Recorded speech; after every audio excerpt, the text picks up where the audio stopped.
So now we got our housekeeping things out of the way. Really excited to have introduce Jim Lewis, who is agricultural agent in Caroline County for University of Maryland Extension. He is a farmer, he is an educator, and he's also a mentor of mine. So I thought it would be great to hear him speak about his experience with planting food plots in Maryland, primarily for dove and deer. And these are the two main game species people might plant food plots for here in Maryland. And I'm looking forward to learning about how the different types of considerations from a farmer's perspective on this topic. All right, thanks, Luke. I apologize for the technical difficulties. Luke's going to have to advance my slides. One more thing to add to the introduction, Luke. I guess I'm an avid hunter, and then I do want to warn people, of course, it's too late because the slide's already up here, is if you don't like seeing deceased harvested animals, this may not be the presentation for you, because that's what the majority of the people that I deal with, their goal for food plots for dove and deer is to have this as the ultimate outcome. So I apologize if you don't like looking at harvest pictures of wildlife. So go ahead and advance it one, Luke. So I'll start off with dove, and we'll talk about that a little bit. And then I will stop after dove and try to answer questions on the dove thing before we move to deer, just so we don't have to go all the way back to the beginning. Unlike deer food plots where there's a variety of species, there are a variety of species for dove attractants, but sunflowers are king. Just for an example, Caroline County, we have about 100,000 acres of cropland: corn, soybeans, wheat, barley, vegetables, all that, some hay, some dairy, a lot of poultry. Anyway, so 100,000 acres of cropland, and we probably have 500 acres or more of sunflowers that are never harvested for anything except for dove. The dove harvest themselves. I'm not counting the 20 plants that people have in their backyard for cut flowers, but the 2 to 4 acre, 5, 6 acre patches total to be over 500 acres in Caroline County. So that's 0.5% of all the cropland gets planted into sunflowers for dove hunting. So the sunflower production, and in the West, it is actually a crop that's produced agronomically for harvest, for sunflower oil, for bird seed. So it's planted like we do field crops. We plant sunflowers just like we plant corn and soybeans. Similar processes that I'll talk about here. Yep. Advance it, Luke.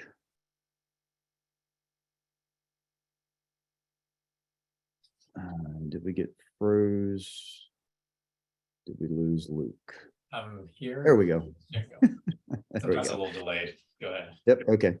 So I'll just start talking in the future then, assuming it went on. So to start with fertility, I can't really do an agronomic talk without talking about fertilizer.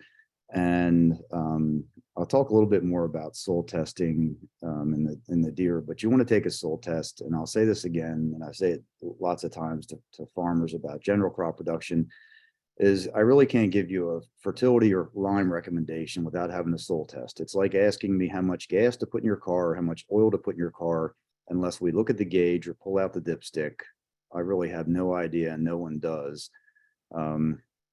For some of the nutrients. For some of the nutrients, it's always going to be none, and you're going to have to add it, like nitrogen. But sunflowers like a pH 6 to 6.5. So if you're in the 5.5 range, think about putting lime on. If you're at 6.0, then I'd let it go for another year and lime the following year. But sunflowers are planted in fields, usually in the middle of fields, sometimes near power lines, sometimes the edge of fields, but usually you can get large farm equipment to them. So the custom lime spreading companies will spread lime for you in these areas. It's not like trying to do a little horse field behind your house or your lawn. So take a soil test. You'll get your soil test results back, see what the pH is, adjust the pH using limestone. And you can use pelleted lime in bags. You can use pulverized, powdered lime, ground lime, any kind of liming source. There's good and bad of all. And if you needed help, you can talk to your local county ag agent or contact me. My number's on here at the end, and I can give you my 2 cents worth on the value of that line. Phosphorus and potassium, P is phosphorus, K is potassium. You want those to be in the optimum, depends on the soil testing lab. Some will call it optimum range, some will call it good, some will call it satisfactory. So in that optimum, good, satisfactory range. And if it's not, then you're going to need to add 50 to 100 pounds. So if it's very, very low levels of those, then add 100. If it's low but not very low, then you may want to add 50 pounds. So somewhere between 50 and 100 pounds of phosphorus and potash to get those levels into the optimum, good, satisfactory range, whatever the lab calls it. Then nitrogen. Nitrogen, nobody even soil tests for because it's always going to be low. It leaches away at the end of the previous growing season throughout the winter, whatever's left.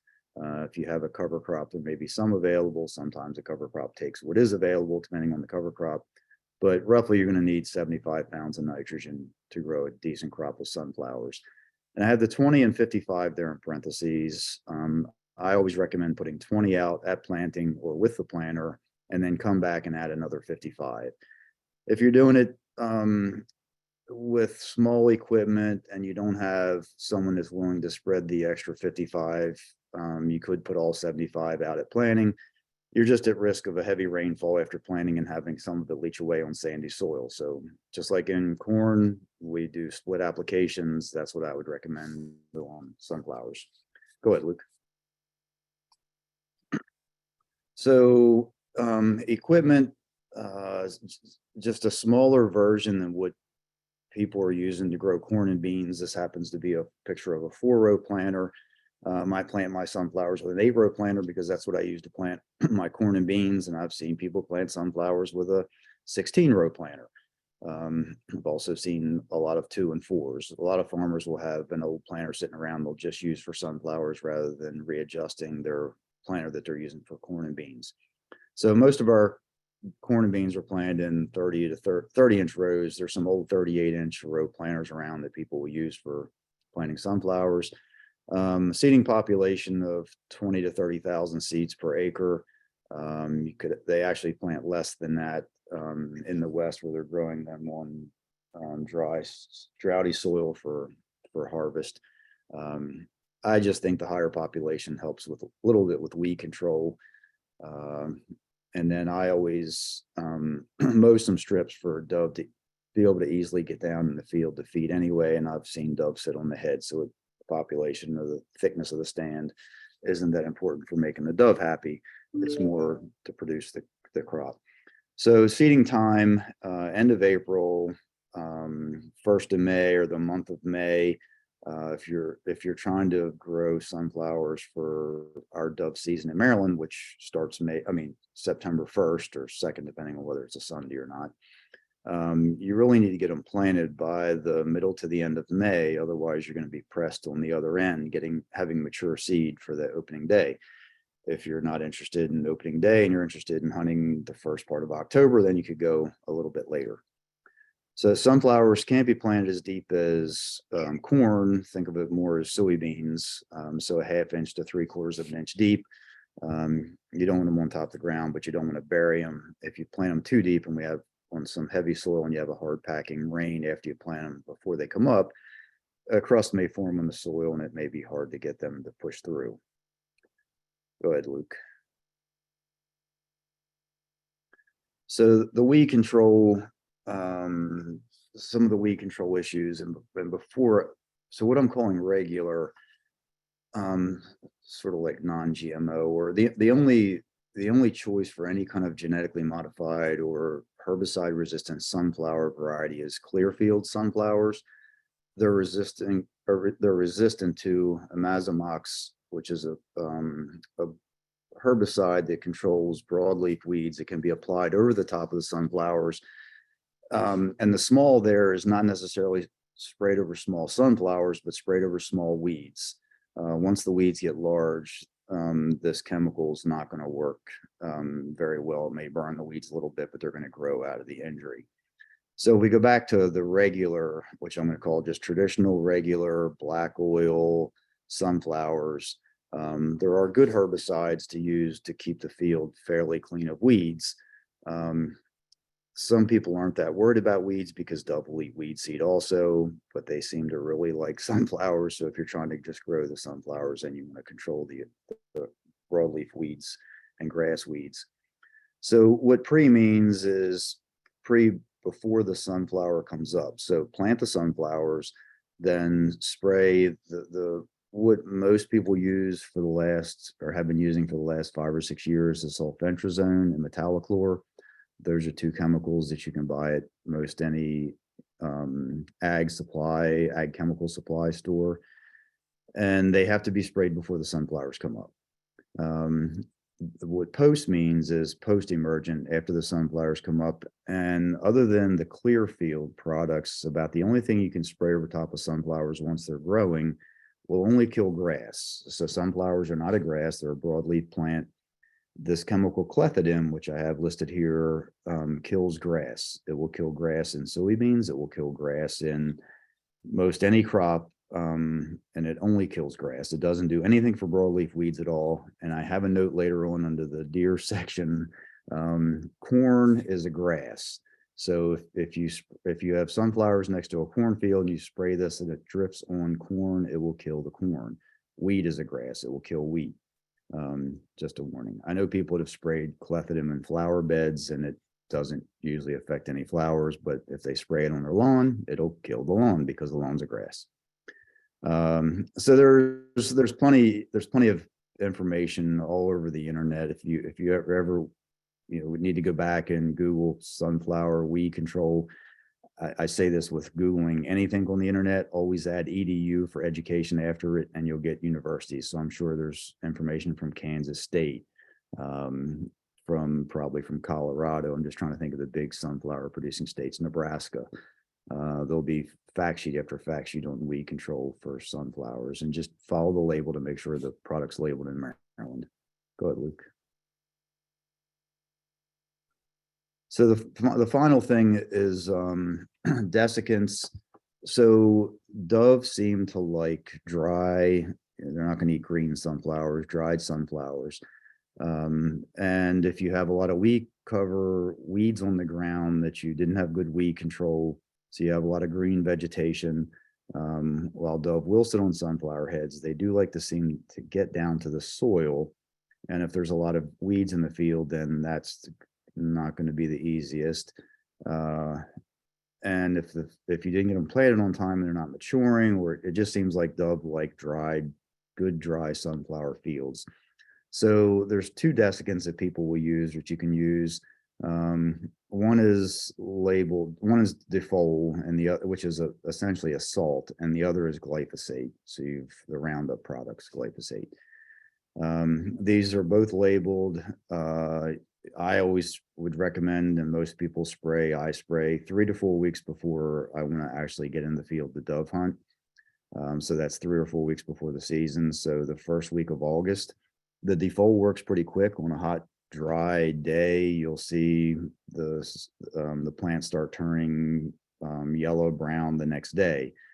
It's the salt. Glyphosate takes a week or 10 days to work. You'll see in a week the plant will start turning yellow, but it'll take another week before it's really dead. And then a lot of people, I didn't put a picture in here, but a lot of people will mow strips in sunflowers with just a bush hog so that the dove can get down. They'll gravel on soil. Go ahead, Luke. I think that's the last slide I have on dove. So before we go on to deer, are there any questions on dove food plots, which essentially I'm just using sunflowers? There's some people that will plant some millets, which then weed control is a little bit different. Sorghum sometimes, but then there's a lot of vegetation on the ground. I've tried spring wheat, and it seems like dove likes sunflowers better. I see there's something in the chat. There's a question in the chat, and I'll just read it out for everybody. Kevin Kelly's located in the corner of Washington County and Frederick County. What soil test lab do you recommend to save costs? What tests to order? He's also building a food forest, so a test that will give us the ability to make all planting choices and to make sure we know any contaminants. Thanks. So I guess I'm probably not supposed to recommend a particular soil testing lab. But I'm a little bit partial to AgriLab in Delaware because the guy that owns that lives in Caroline County, and him and I have known each other for a long time. We write nutrient management plans out of my office, and we see a lot of soil tests from AgriLab, from A&L, from Spectrum. I don't know that there's going to be one that you're going to be able to drive your sample to. You could once again just do a search for labs. They should have websites that give you directions on where to mail the soil sample to. Cost wise, they're all going to be about the same. You're just going to ask for a general soil test. You don't need to have all the micronutrients or any special test. If they give you pH, phosphorus, potash, maybe sulfur, magnesium, calcium, those things, they're going to be like $10, $10 or $15 for a soil test. And Jim, I've also used the University of Delaware and Penn State's have services. They're Yep. about the same price in the $10 to $20 range per test. Is that? Yep. Okay. Yep. And you can mail the samples. They'll usually email you back the results, and usually they're within a couple days. Cool. I see another thing in the chat. Let's see. Oh, thank you. All right, great. I think we're ready to move on. Continue on. Here we go. Okay, so deer food plot, and this will take a little bit more time than the dove one did. So here's the list of things that I'm going to try to go over, and at the end, if I miss something, feel free to throw questions in there. So go ahead, Luke. That previous picture, by the way, was the deer standing in. That was from like January or end of December. Deer standing in beans that were left along the edge of the field. So once again, here's a soil test, and I didn't talk a lot about it with Dove, and I'll talk a little bit more here, but you want to take about a 6-inch soil sample. The picture here is of a soil probe, I think from Oklahoma State University, or anyway, you can see it's just a piece of pipe that you're pushing in the soil. The soil goes in the probe. You can do this with a shovel. You just want to take off a sliver of soil to get a representative sample from the top 6 inches. Don't put all the bottom of the shovel in the bucket. Don't put all the top in. But with this probe type thing, I walk around the field and take I stick it in the ground 15, 20 times, put it in the bucket, mix it up, take a pint of soil out of that to send it to the lab. But you can do this with a trowel or a shovel if you don't have access to a soil probe. A lot of the extension offices will let you use these. We have a couple of them in my office, in Caroline will loan out. So you could always try going into your local extension office to borrow a soil probe and then just take it back when you're done. So for deer food plots, if it's an ag field, the pH and the fertility levels are probably okay. So if you're doing this on the edge of an ag field, you're probably in good shape because a farmer's been growing, or you've been growing corn, soybeans, wheat, barley, vegetables, something in this field. If it's not an ag field, you definitely want to take a soil test, and you're probably going to need lime. And in the case of a lot of deer food plots, they end up in areas that weren't necessarily farmed fields. Back to the dove thing, you're not going to shoot or attract many dove along the edge of a woods or a little piece of field in a woods. So they usually end up in the middle of farm fields. Deer food plots a lot of times don't end up in the middle of farm fields. So the fertility levels a lot of times are very poor in these sites. And sometimes it's hard to get lime trucks into these places. So you may have to buy and spread bagged lime, whether it's pelleted, pulverized, some sort of liming material. Once again, the P and the K and the optimum level, and then nitrogen. As I go through some of the species, I have the nitrogen recommendations on the notes section of each of those species. Each of them are going to be different. All right, go ahead, Luke. So first, we're going to talk about location. And to me, the biggest mistake, or to me, it's a waste of resources to try to put a food plot for deer. I mean, it would be great if it would work, but try to put a food plot in a woods. So I just pulled up 2 pictures here, just aerial photos, and I circled in purple if that shows up. One is a strip that goes in the right-hand picture, which is essentially a ditch. A ditch goes into the woods, and on both sides of the ditch, there's probably 40 feet of cleared area, and it goes in there. It goes in probably 400 feet. So 400 feet times 80 foot wide. So this is 3/4 of an acre, this long strip that goes down into this woods. But it's not very wide. It gets shaded, and it just will not, because of the shade, it's not going to produce much. Crops need sunlight. Most of the things you would plant there are just not going to produce a lot of food for the deer. So you're going to have all the expense of planting this and then maybe not produce much. If you only have a couple deer you're trying to feed or you want to feed, that's fine. But it's the production level is going to be at best half of what you would have in a field or at the edge of a field, but most likely probably only 10 to 25%. And it doesn't matter whether you're growing anything for deer or you're growing tomatoes. If you tried to garden in the middle of the woods, the same thing's going to happen. You're going to have less tomato production, less pepper production, whatever it is. Plants need sunlight. And then the other issue, tree roots will grow 20, 30 feet away from the tree. So then those trees are taking nutrients and moisture from whatever you're trying to grow. The picture on the left is a little bit different shaped. It's probably still, once again, 3/4 of an acre. There is some areas in the middle of that because it's a little bit wider some places that you could grow some of the perennials, clover, chicory, some alfalfa, but something like corner beans is not going to produce much there. The yield's going to be low, and if you have a couple deer, they're going to eat it before it really can outgrow the damage. Go ahead, Luke. So I'm not a big interior woods food plot person unless you can get to an acre or more, I think. And then it needs to be more square or circular. A better place that doesn't upset farmers or that you don't have to give up a lot of your farm field for is misshapen corners, areas of field. And here's two pictures. The left one is just a triangle part that goes back in the field. When you're trying to farm that, it's not efficient to farm in that corner of the field, turn around, you have point rows, triangular rows. It just doesn't work as well. So the farmer side of me would just say, well, plant a food plot in there and just drive straight across the end of it. It makes all the ag stuff way more efficient. The picture on the right's the same way. It's a piece that butts up or jets up into the woods a little bit. And it's a nice place that deer feel comfortable coming out into the field anyway. Go ahead, Luke.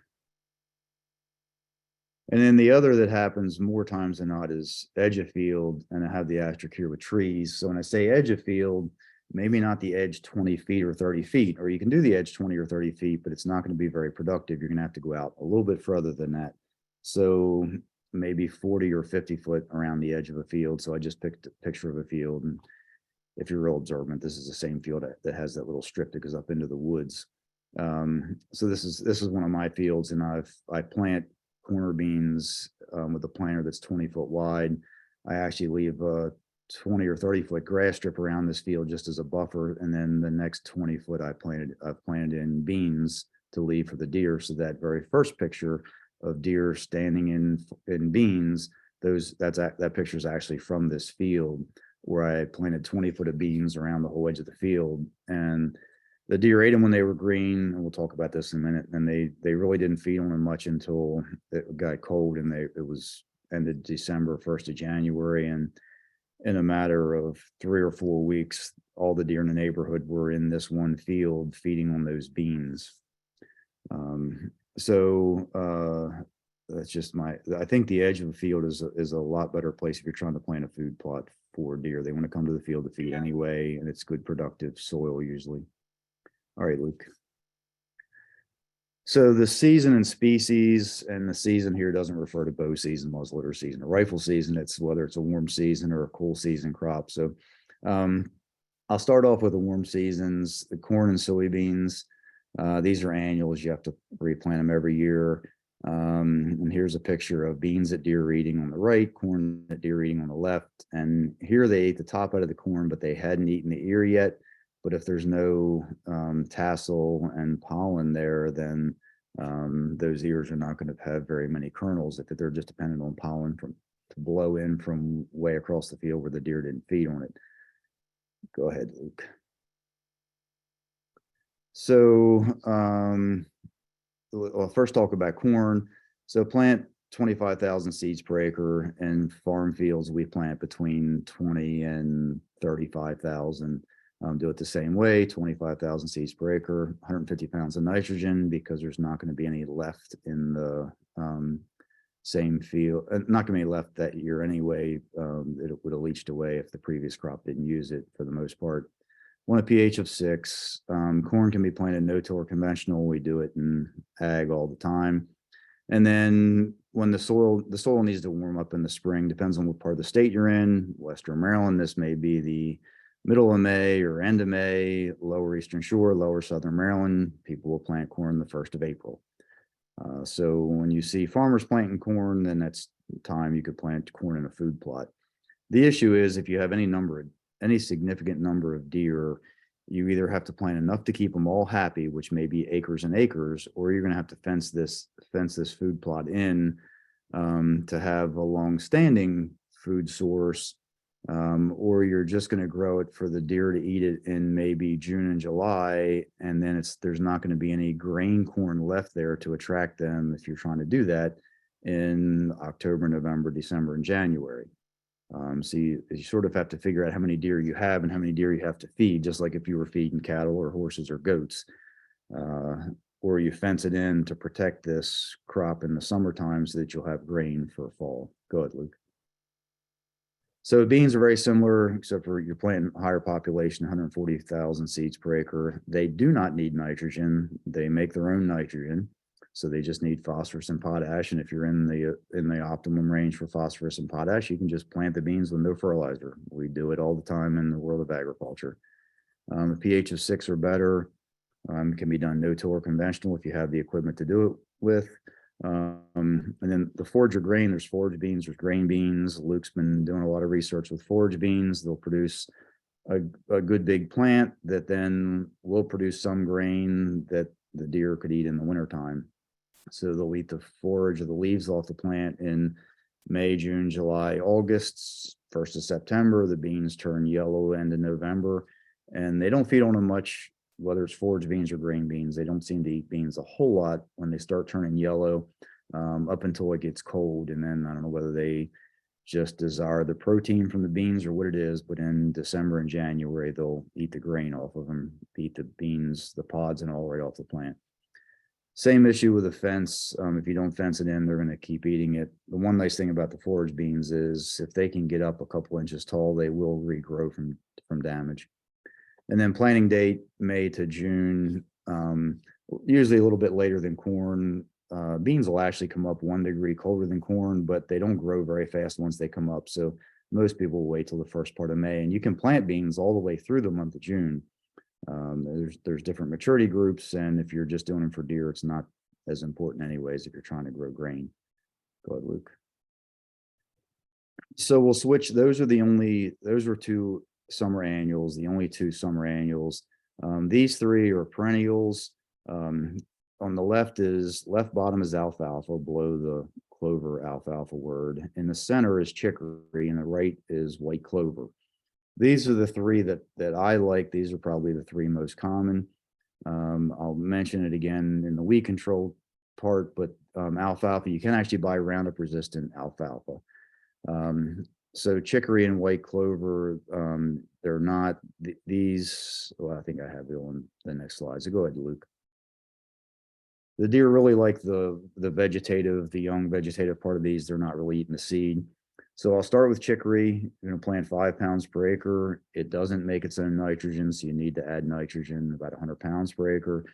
pH of 6. You can plant this in the fall or spring. I prefer fall. In the spring, sometimes moisture is sporadic. You never know when it's going to rain or not rain. We've had some dry spells in the spring. It doesn't have much of a root system, so sometimes it won't survive that well. And you get all the summer weeds come up with it to compete. So I like a fall planting. Then the mow twice here, and I have the same thing on the alfalfa and the clover. I tell people to mow these things Memorial Day and Labor Day. 2 easy dates to remember. If you don't mow it, it just gets old, tough plant that deer don't seem to like. So if you mow it, it'll encourage regrowth, and you'll have lush growth that deer seem to like. Go ahead, Luke. So the clover and alfalfa, and here the 3 is 3 pounds of clover seed, the 20 pounds of alfalfa seed per acre. Clover pH is 6.5. Alfalfa likes a high pH.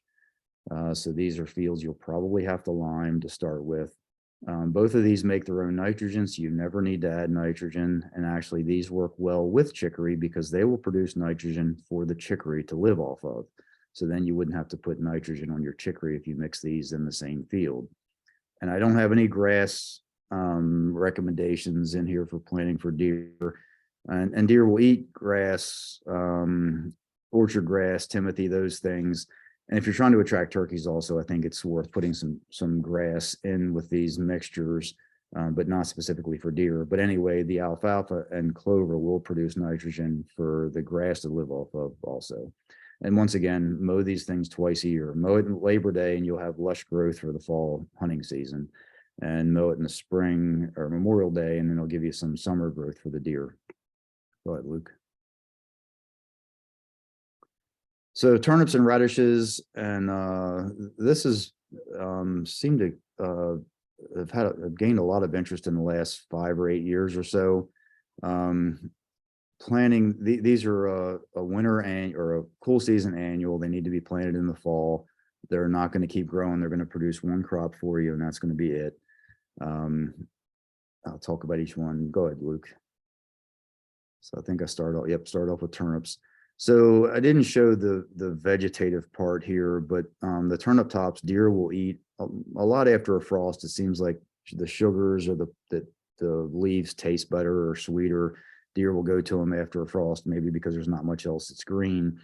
But what they really like, they like eating the bulbs in December and January. So on the left picture there, that's actually a turnip that was bigger than a softball, and all is left is like a cereal bowl, like skin. The deer didn't eat the outer layer of that turnip, but they ate the entire inside out of it. And the middle picture there, you can see some turnips that they have eaten and that they have not eaten yet. But the same thing, they're just eating the turnip right down to the layer of skin at the soil. So turnips should be planted the end of August, 1st of September at the latest. I listed here no-till conventional broadcast, and I can talk about that a little bit more. 5 pounds of seed per acre, pH of 6. You need to add nitrogen. They don't make their own nitrogen. They don't work that well in conjunction with clover. You could plant clover, then kill the clover, and it would supply nitrogen. But in most cases, people are just adding nitrogen to turnips. They'll eat the tops in November, then the root and the bulb in December and January. So the no-till conventional broadcast, and this is going to be the same for the radishes that I'll talk about next. I've actually traditional no-till equipment, no-till drill these into a field. I've worked up the soil to do it conventional tillage, and I've just broadcast them on the surface. And I've seen people do all 3 of these, and all 3 have their pluses and minuses, and all 3 can be a success. The broadcast is the easiest, cheapest. The only negative is it needs to rain, or if you can mow whatever residues there to get a little bit of seed cover to protect that little seed sprout from at germination is better.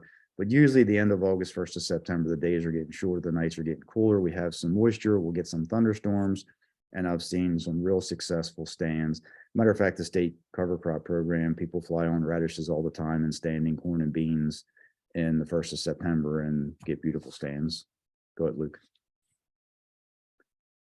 So radish is very similar, except for the up the seeding rate. This is a larger seed, so plant about 12 pounds per acre.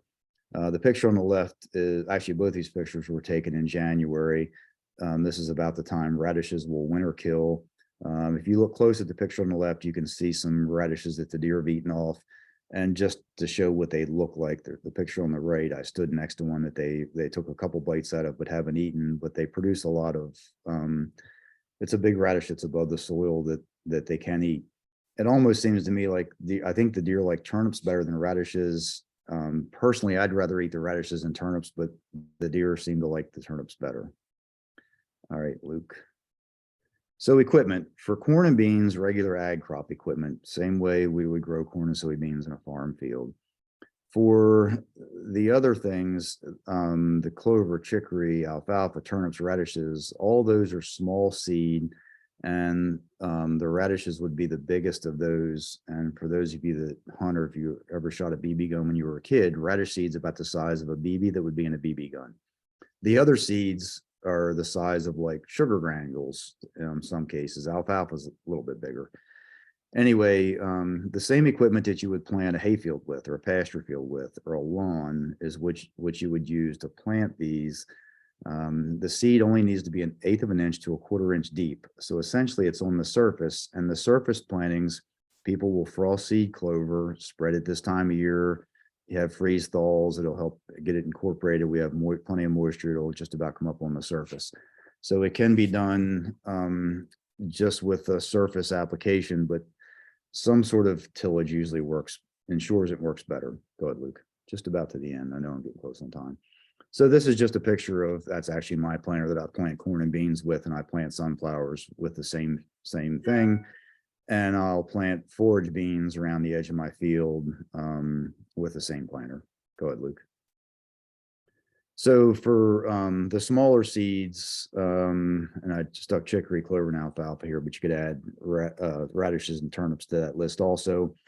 There's a picture of an electric seeder on an ATV, top left. The bottom left is a pull type seeder, which I have both of those types of seeder. Actually, I have all three of these. The picture on the right is a bag that you hang over your shoulder and you spin it by hand. So if it's a small area, you can walk it on, you can use the bag, the hand spinner. And then if it's a larger area, either of the other two work well. It takes some time to get the calibration right, so you're not using all the seed in 1/10 of the area you want to cover. So I would always tell people to try to split it in half and cover it twice, is better than running out of seed the first time. But I've spread turnips and radishes on top of harvested beans or on top of harvested corn, run over it with a bush hog or a lawnmower, get a little bit of the residue to fall over to protect that little seed from coming up, and it works great. Go ahead, Luke. So one step a little bit better is to do some sort of tillage, and this is a picture of a disc, and this picture is disking way too deep for your final disking. So you would do this to chop up the soil, but after you spread the seed, this would bury those little seeds way too deep. So you could do this, spread the seed, and then drag a fence or drag some sort of drag over it just to move a little bit of soil to cover up those seeds is all you need to do. Go ahead, Luke.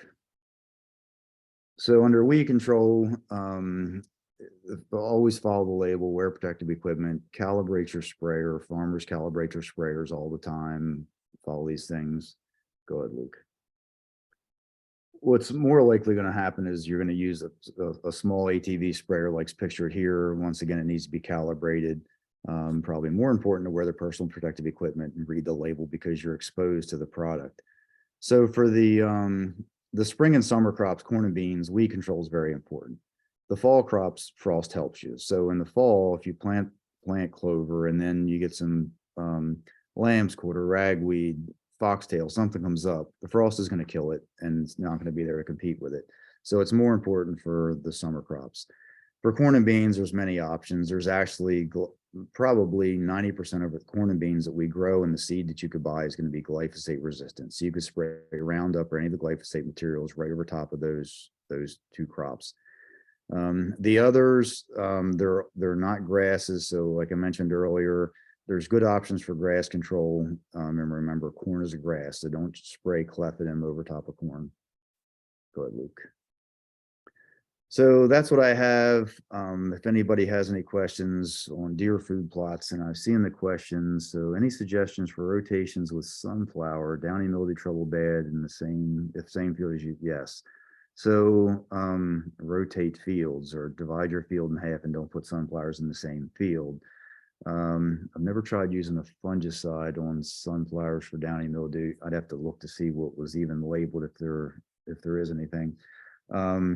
But yeah, for dove, you could easily rotate with millet and or wheat, and dove will eat both of those. You can actually you can use winter wheat planted in the fall, or if you don't get it planted in the fall because you still have sunflowers out there, you can actually get spring wheat. So out west, they'll plant spring wheat in March and April. It'll produce grain just like our winter wheat does. It'll just be about 2 weeks later or 3 weeks later. 20 years ago, I got this harebrained idea to plant wheat along my sunflower field for dove because people said, oh, sunflowers or dove love wheat fields and dove love wheat. So I actually cut the wheat with a disc vine. I tedded it like I was going to ted hay. I actually baled the straw off of it, so there was 50 bushel per acre of wheat left on the ground next to my sunflower field. The dove ate the sunflowers, but they will eat wheat if you don't have sunflowers around, I think. Um, why has the Maryland deer harvest increased from the 1970s to over 70,000 per year? That may be a question for for Luke. I'm not sure. Naturally occurring high levels of calcium. What areas of the state have naturally occurring high levels of calcium and phosphorus? Is there a map of the state? I don't know which areas other than farm fields that have high calcium and phosphorus levels. I don't know of any kind of map that has soil test levels overlaid over a map. But because we're putting phosphorus and lime in most farm fields, they would typically have the higher levels. What is the best supplier for clover and alfalfa and chicory? Once again, I shouldn't recommend one over the other, but on the shore, there's lots of ag seed supply places. What used to be Southern States is now FS. So a lot of them will carry it. You can buy it online. I did an experiment about 15 or 18 years ago of looking at the Biologic and all the Whitetail Institute, whatever the companies were that were selling white clover. And I went to the local place that sells white clover for horse pastures. And I think I had 15 different plots. They didn't eat one any more than they ate the other. They ate them all the same.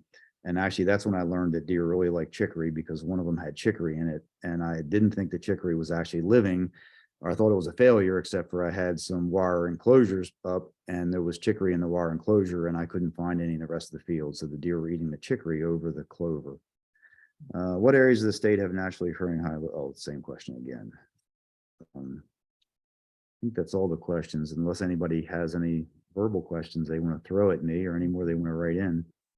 Yeah, feel free to unmute yourself, and I'll take a crack. There's another one coming in the chat, but I'll take a crack at the question from Woody as far as why the deer harvest has increased from the 1970s. I would say it's probably because there were very few deer in Maryland in the 1970s. I guess that's Jim probably does have that experience.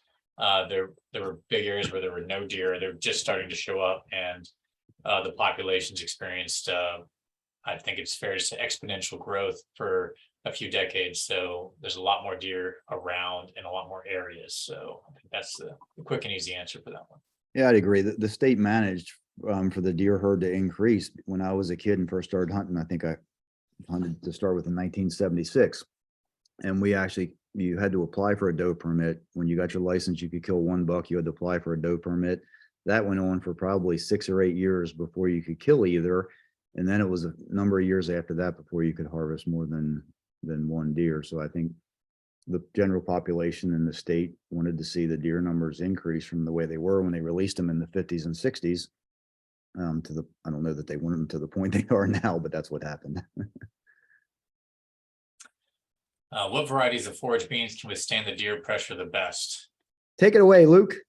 Well, we've been planting a lot of these, and I don't know if I can say any of them can withstand intense high levels of deer grazing. If you don't protect them, they will all get hammered down pretty heavily. So I do think,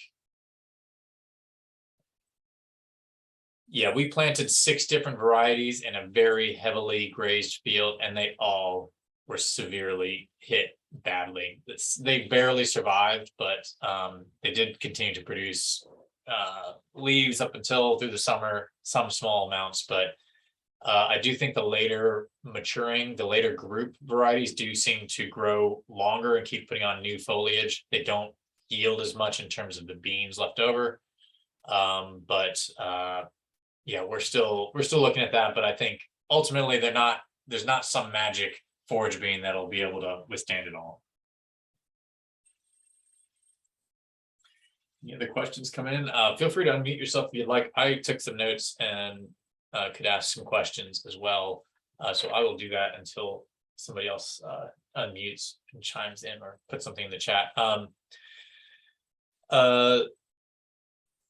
Some of our audience might not be farmers. So I think you did give some good examples of things non-farmers could do, but there's some considerations in particular for the herbicide aspects. You showed that the ATV and a mixer, but if they don't have specialized equipment, any recommendations for ways in which they might want to be able to go spray, or should they not spray, or what things should they watch out for personal protective equipment or other things? Yeah, I've seen people spray by hand. And I mean, you can buy glyphosate at, any of the big box stores. And very few people that buy that probably read the label fully and follow what they should be wearing. But I've seen people spraying sandals, barefoot, tennis shoes, shorts, and all that, and I just would never recommend doing that. But you could spray small areas by hand. It's just going to take you longer if you're doing a gallon at a time. And when in ag, we're spraying 20 gallons worth per acre. So the same, you're mixing up tablespoons in gallons instead of quarts or pints in 20 gallons. But you can spray by hand.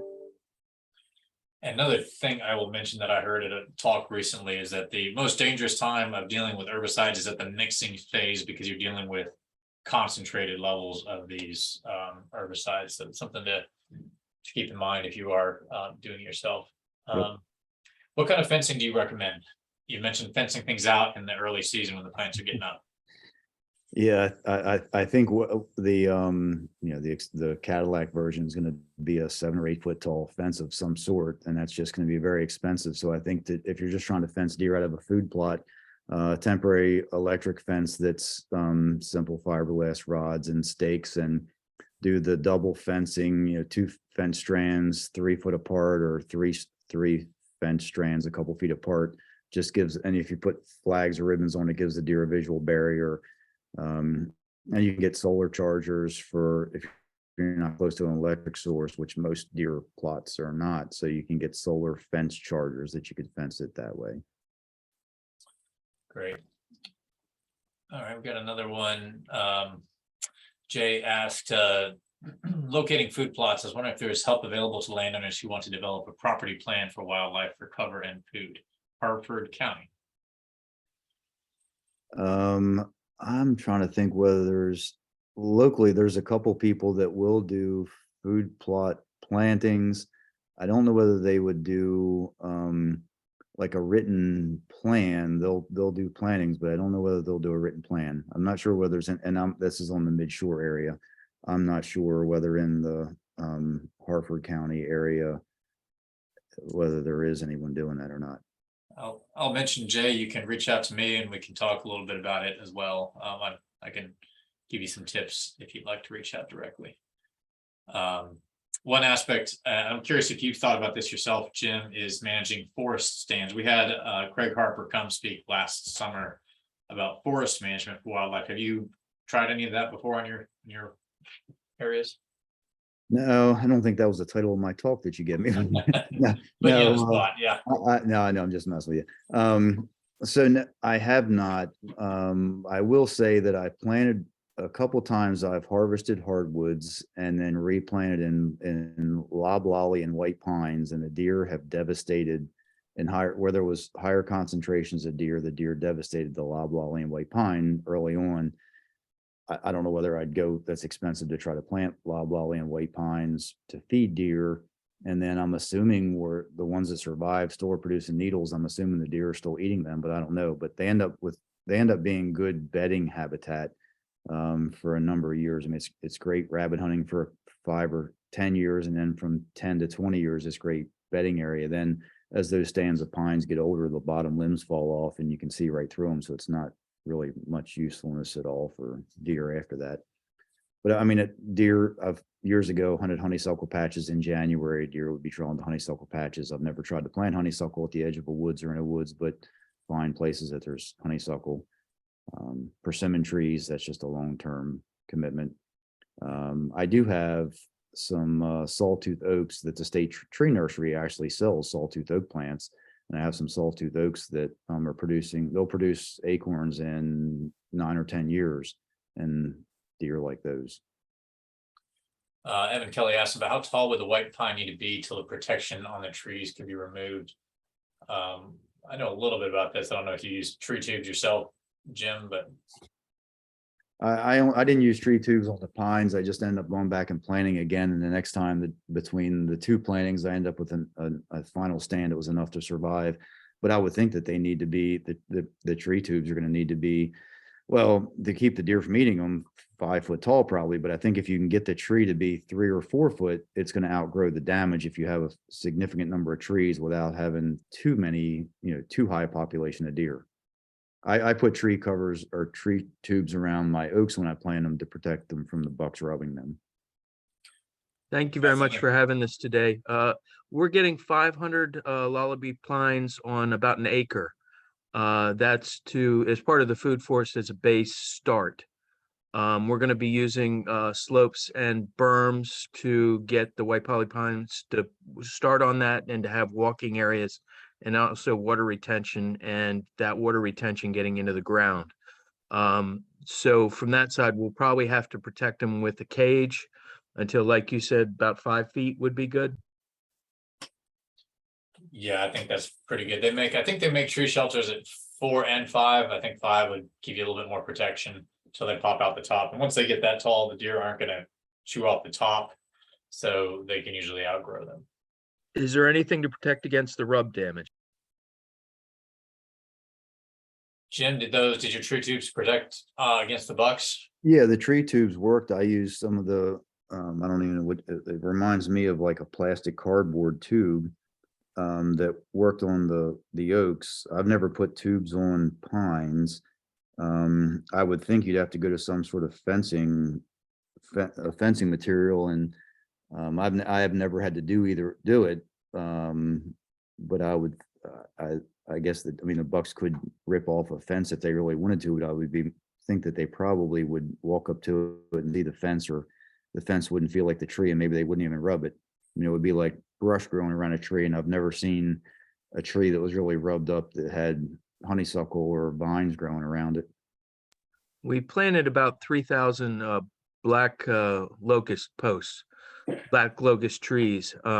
And what we're doing is we noticed a lot of damage on those, but luckily we overplanted. So with losing about 1 in 3, they will regrow. And when they were damaged, they'll release nitrogen in the ground to try to prep that area for further plantings. Cool. One thing I'll note, and Jim, I'm curious to hear your thoughts on this. And again, if anybody has any questions, please do chime in. We've got a couple more minutes.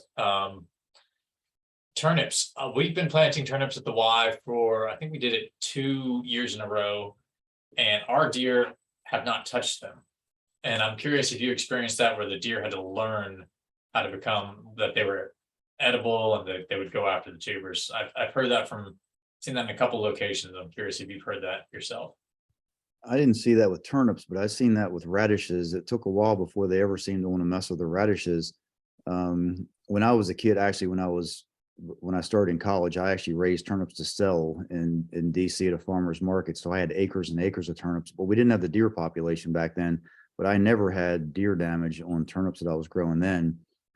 I didn't experience the issue of it taking a long time for the deer to figure out what the turnips were, but I'm wondering whether at the Y they have other food sources that they like as much or more than what they like the turnips.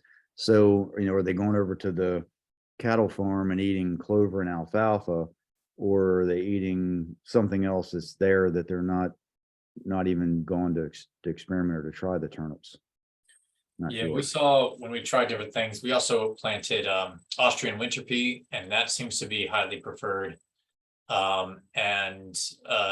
had red clover or crimson clover and wheat mix that also is that's where the deer really zoned in on, is that wheat and crimson clover mix. But visually, they also seem to also really like the winter pea. Have you had any experience with winter pea? No. Okay. And in my cases, they didn't have the clover. Well, they had clover as an alternative, but I'll usually plant turnips after corn or soybeans. And then, unless there's standing beans, and they've eaten the beans in January, just like they've eaten the turnips. I haven't seen them pick one over the other, but there wasn't peas or clover. Well, there was clover next to it, that they still ate the turnips and the beans in January. Great. Check all. Turnips are cheap to grow. The seeds easily, readily available, and they're very cheap to grow and easy to get seeded, just broadcasting them on the surface or in some residue in the fall. Yeah. I have a couple more I'll toss out there for you before we wrap up. And if you have to go, feel free. We just hit the 1 o'clock mark, but if you can stick around for a couple more minutes. I've got one other thing was you mentioned mowing and Memorial Day and Labor Day. What height do you like to mow at? 4 or 5 inches. Okay. So that's easy for a bush hog. It's on the low end for a bush hog. It's hard to get a lawnmower. That's all the way up on most lawnmowers. So if you're doing a small area with a lawnmower, just raise it all the way up and mow it. Gotcha. And then have you ever experimented with forage corn? Mm-mm.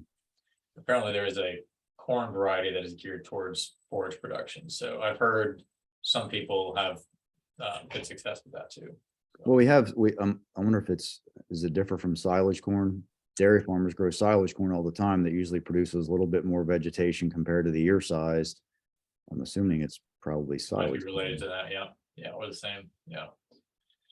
Well, I have heard farmers say, to not make the mistake of planting silage corn if you have deer around, is that the deer really hammered their corn crops if they're planting something like that. So, well, we're just past 1. Any other final questions people want to jump in for? I'll give it a couple seconds if anybody wants to unmute themselves. With that, I think we can close it up. Thank you, Jim. I'd like to give you a round of applause, a virtual round of applause. And I learned a lot. I've been working this field for a while, but thank you. I learned a few more things today. And Evan, please do, or whoever was Hartford County, please do reach out. I think that was Jay. Send me an email. I'm at lukemac@umd.edu if you'd like to follow up more. Thank you all for coming. This will be up on YouTube, and look forward to seeing you next month. Take care. Thank you, Jim.